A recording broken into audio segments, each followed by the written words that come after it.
Be verb নিয়ে ঝামেলার দ্বিতীয় পর্ব। আমরা প্রথম পর্বে শিখেছিলাম যে বিভার্ব কতগুলো। আমরা তো জানতাম যে বিভার্ব 20টা 25টা বা 24টা। আসলে 20 25টা বা 24টা বিভার্ব না, বিভার্ব হচ্ছে 10টা এবং এম ইজ আর প্রেজেন্টে যে বিভার্বগুলো আছে প্রেজেন্ট টেন্সে এম ইজ আর সেগুলোর আমরা ব্যবহার শিখেছিলাম। আজকের ভিডিওতে আমরা শিখব ওয়াজ ওয়্যার।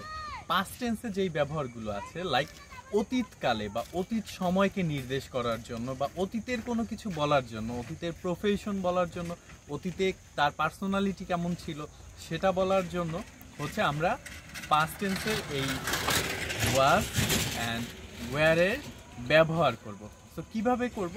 লাইক আমার দাদা যখন জীবিত ছিল সে একজন ব্যাংক কর্মকর্তা ছিল, ব্যাংক অফিসার ছিল। সো আমি যখন বলবো কারো কাছে যে আমার দাদা একজন ব্যাংক অফিসার ছিল, সেটা আমরা কীভাবে বলবো?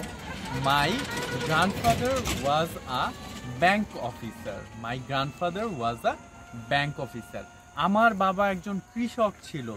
My father was a farmer. My father was a farmer.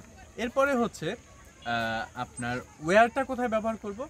যদি সাবজেক্ট প্লুরাল হয়, মানে হচ্ছে একজন ব্যক্তি না হয়ে একের অধিক হয়, যেমন হচ্ছে উই, তারপর হচ্ছে দে, এই দুইটা যদি হয় সাবজেক্ট বা একের অধিক হয় তখন আমরা ওয়্যার ব্যবহার করব। যেমন তারা ডক্টর ছিল, দে ওয়্যার ফার্মার।